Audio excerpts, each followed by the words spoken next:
Your morning coffee isn't just caffeine delivery system. It's actually one of the most scientific and interesting variables you can drink. Today we are breaking down exactly what happens in your brain and your body system when you have that first cup. Why it's actually beneficial for most people and the myths that need to die. I got really to this topic when my dad mentioned he stopped drinking coffee because he thought it would damage his heart. Turns out that he couldn't have been more wrong, and neither could the internet trends claiming coffee is bad for you. So here, White Coat Curiosities, let's talk about real science. Coffee magic comes down to just one molecule, called caffeine. When you drink a cup of coffee, you are consuming about 100 milligrams to 8 milligrams of caffeine. That depends on the brew strain and the type of the bean. And here's what happens. Your brain naturally produces a chemical called adenosine. Through the day, as you work, think, move, adenosine builds up in your neurons. It brings to special receptors. We call them adenosine receptors. And when it does, it sends a signal. Hey, you are getting tired. Time to reset. This is your body's natural sleep-wake cycle at work. Adenosine accumulation is literally one of the main drivers that make you feel sleepy. Now here's where the caffeine enters. Caffeine molecules are shaped almost exactly like adenosine. When you drink coffee, caffeine flows into your brain does something clever. It blocks adenosine from binding to those receptors. Think like this. Adenosine is a key and the adenosine receptors are locks. Caffeine isn't just any key, it's a cave-shaped jammer. It sits in the lock, preventing adenosine from ever getting in. Your brain doesn't receive that time sleep signal, so you feel more alert. And this is the important. It's not actually making you more awake in the way people think. You are actually not getting energy. You are just temporarily masking fatigue. There is a secondary effect too. By blocking adenosine, caffeine directly increases dopamine signals. Dopamine is your motivation and reward neurotransmitter. That's why coffee keeps you alert. It can also improve the mood and motivation, which is why so many people love their morning ritual. Caffeine also increases adrenaline, which elevates your heart rate and blood pressure slightly. Again, temporarily, not permanent damage, okay? Let's talk about the research actually shows. A multiple meta-analysis demonstrates to moderate caffeine consumption, about roughly 2 or 4 cups of coffee, is associated with improved cognitive performance. We are talking about faster reaction times, better attention span, improved short-term memory, and enhanced problem-solving abilities. Those effects are most pronounced in people who are sleep deprived or fatigued, which honestly is the most of us. And here what gets really interesting. Research published in the Journal of Hematology found that coffee consumption in older adults is associated with better cognitive function and lower risks of Alzheimer's disease. Those who consume moderate amount of coffee had a 27% lower risk of cognitive decline compared to non-drinkers. Why? Caffeine may reduce neuroinflammation, improve cerebral blood flow, have neuroprotective properties, but it's not cognition. Another meta-analysis found that people who drink coffee 3 or 4 cups of coffee daily had the lowest all-cause mortality rates, not zero, the lowest. Coffee is also ergogenic, meaning it enhances physical performance. Caffeine increases fat oxidation, improves endurance capacity, and can increase strength output. A meta-analysis in the Journal of International Society of Sport Nutrition found that caffeine supplementation improved endurance performance by about 2 or 3% of strength output and power output. That's why caffeine is legal in sports and is actually one of the most well-researched performance-enhancing substances. It works. One more benefit that surprised me, coffee consumption is associated with better liver health. Multiple studies show that people who drink coffee have lower rates of fatty liver disease and cirrhosis. A study in hepatology found that each additional cup of coffee per day was associated with an 80% reduction in risk of burdensome fibrosis. That mechanism isn't fully clear, but polyphenols in coffee and antioxidants seem to play a protective role. Okay, so coffee isn't perfect, right?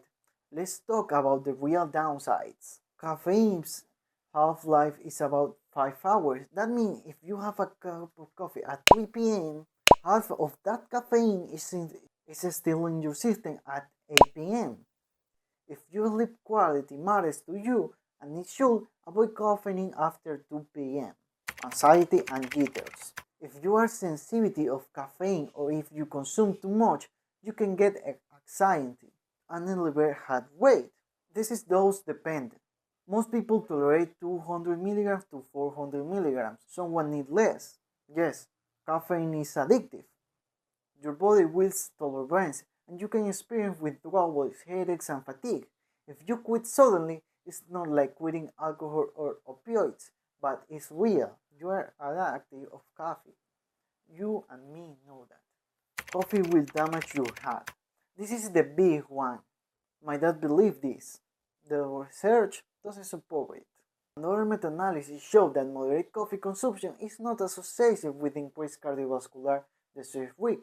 In fact, some studies suggest that show us a life-protecting effect.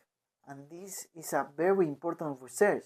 In 2018, a meta-analysis in the Journal of American College of Cardiology analyzed 37 prospective studies with over 1.3 million participants. The conclusion: moderate coffee consumption was associated with 70% of reduction in major cardiovascular events.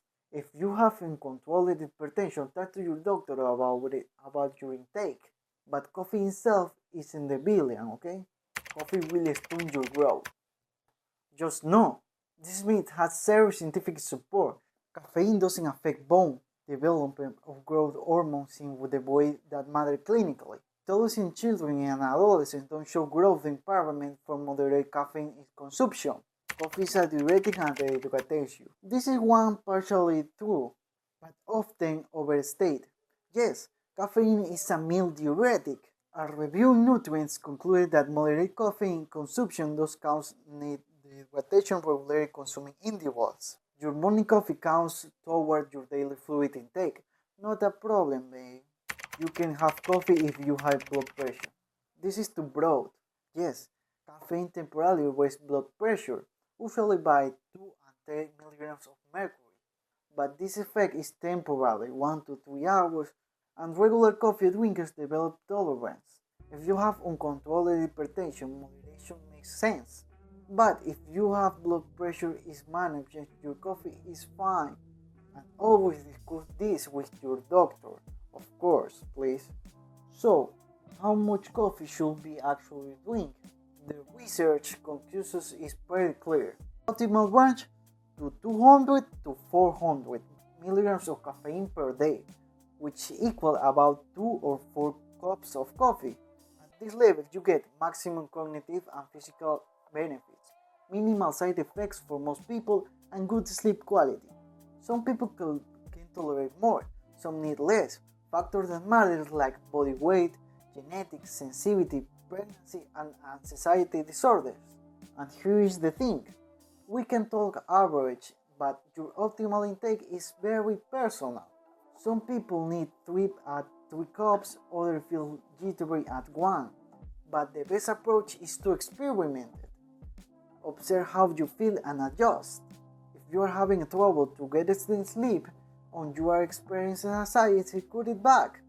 If you are tired, not getting side effects, you are probably fine with more. Start low and listen to your body, please. One last thing. Not all coffee is created equally. Quality matters for 2 reasons. The first one is contamination. Poor quality coffee beans can be contaminated with mold toxins called mycotoxins. High quality, properly stored beans, minimal risk.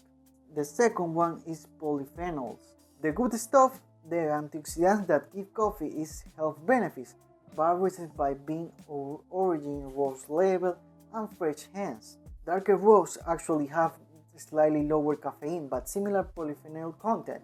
Medium roasts, a single original beans, tend to be higher in beneficial compounds. Cold brew is actually winner here, stepping increased polyphenol extraction.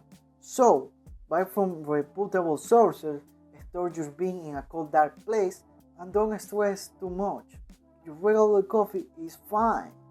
So here is my summary. Coffee is one of the most well-researched beverages in existence. Moderate consumption to 2 or 4 cups daily is associated with cognitive benefits, metabolic benefits, and longevity. The myth, most don't hold up. Your hair will be fine.